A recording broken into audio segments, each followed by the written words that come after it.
মূলত যে কোনো সময় দান এবং সাদাকা করা যায়, যে কোনো সময় যখন প্রয়োজন রয়েছে, যে কোনো সময় আপনার সামর্থ্য রয়েছে, যে কোনো সময় আপনি দান করতে পারবেন। তবে কিছু উত্তম সময় রয়েছে যেই সময়গুলো দান করলে পারে বিশেষ আপনার ফজিলত রয়েছে। নাম্বার এক, যখন আপনি সুস্থ রয়েছেন, সবল রয়েছেন এবং সম্পদের প্রতি আপনার আকর্ষণ রয়েছে, এই রকম সময়ের দান উত্তম দান। সহিহ বুখারী কিতাবুজ যাকাত হাদিস নম্বর 1419, সহিহ মুসলিম কিতাবুজ যাকাত হাদিস নম্বর 1032। আল্লাহ রাসূল সাল্লাল্লাহু আলাইহি সাল্লামকে একজন সাহাবী এসে জিজ্ঞেস করছেন, হে আল্লাহ রাসূল সাল্লাল্লাহু আলাইহি সাল্লাম, কোন দান সবথেকে বেশি উত্তম, কোন সাদাকা সবথেকে বেশি উত্তম? তখন আল্লাহ রাসূল সাল্লাল্লাহু আলাইহি সাল্লাম বললেন, যখন তুমি সুস্থ থাকবে, সবল থাকবে, সম্পদের প্রতি তোমার আকর্ষণ রয়েছে, গরিব হয়ে যাওয়ার তুমি ভয় করো এবং ধনী হয়ে যাওয়ার তুমি ধনী হওয়ার আকাঙ্ক্ষা করো, আশা করো, এই সময়ের দান হচ্ছে সর্বোত্তম দান।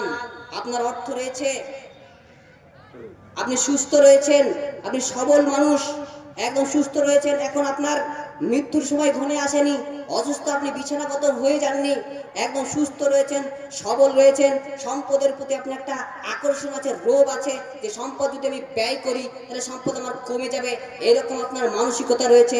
আপনি যদি এইরকম মানসিকতাকে উপেক্ষা করে দান করতে পারেন তাহলে এই সুস্থ সবল থাকার দান আল্লাহ সুবহানাহু ওয়া তাআলার নিকট হচ্ছে সর্বোত্তম।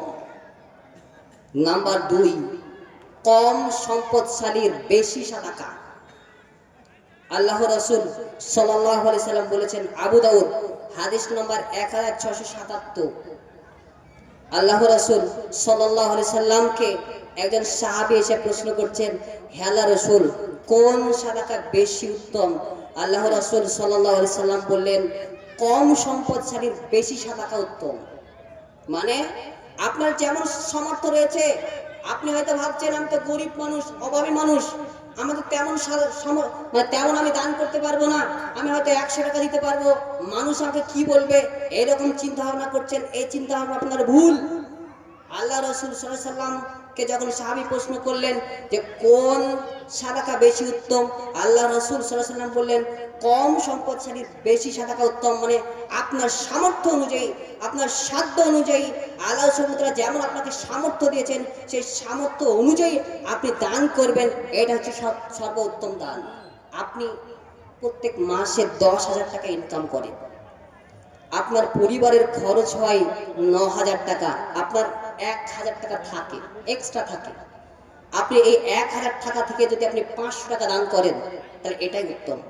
একজন ব্যক্তি মাসে 50,000 টাকা ইনকাম করে, এই ব্যক্তির পারিবারিক খরচ হচ্ছে 30,000 টাকা, এই ব্যক্তি থাকে 20,000 টাকা, মাসে এক্সট্রা থাকে, এই ব্যক্তি যদি 10,000 টাকা দান করে দেয় তারপরেও আপনার সমান দানের দিক দিয়ে এগিয়ে যায়নি, আপনার সমান সে পৌঁছাতে পারেনি, কারণ আপনি আপনার সামর্থ্য অনুযায়ী দান করেছেন।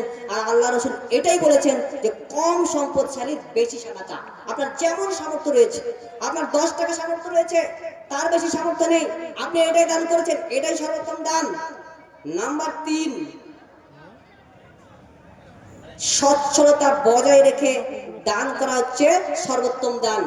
আল্লাহ রাসূল সাল্লাল্লাহু আলাইহি সাল্লাম বলেছেন, সহিহ মুসলিম হাদিস নম্বর 2272, সচ্ছলতা বজায় রেখে যে দান করা হয় সেটাই হচ্ছে সর্বোত্তম দান।